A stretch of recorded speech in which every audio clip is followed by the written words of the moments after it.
Elisabeth Guedel en direct de New York. Au Darfour, ce sont des forces loyales à Khartoum qui sont accusées de viol. Des femmes et des enfants ont été rassemblés dans la ville de Golo, au centre de cette région du Soudan.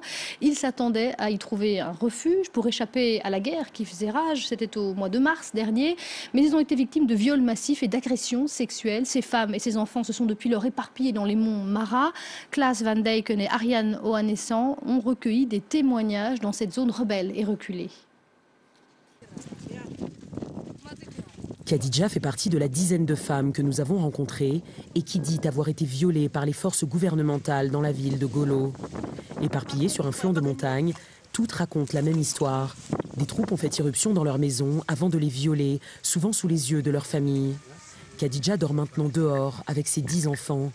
Les enfants étaient avec moi, j'étais dans la chambre. Un homme a pointé son arme sur moi, pendant qu'un autre homme m'a battu et violé. Mon mari a été frappé et tenu en joue près de nous. Rares sont les femmes à avoir reçu un traitement médical, car les montagnes de Mara sont coupées de l'extérieur depuis que le gouvernement en a interdit l'accès aux ONG. Mounira est une autre victime présumée. Elle affirme que sa fille de 11 ans, Moassa, a été violée quand les milices gouvernementales ont fait irruption dans leur maison.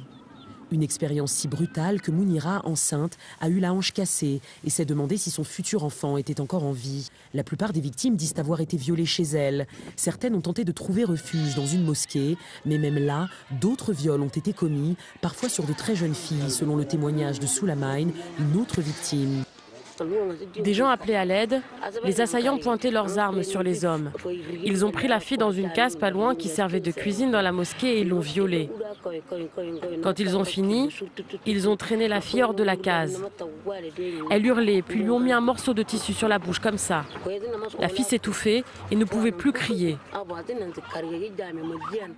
Entre-temps, beaucoup de gens avaient fui la mosquée. Soulamine, attestant de viols commis dans la mosquée, y compris sur des jeunes filles, corrobore d'autres témoignages de victimes. Le gouvernement réfute ces accusations de viol à Golo et affirme que l'armée soudanaise protège les civils et ne viole pas les femmes.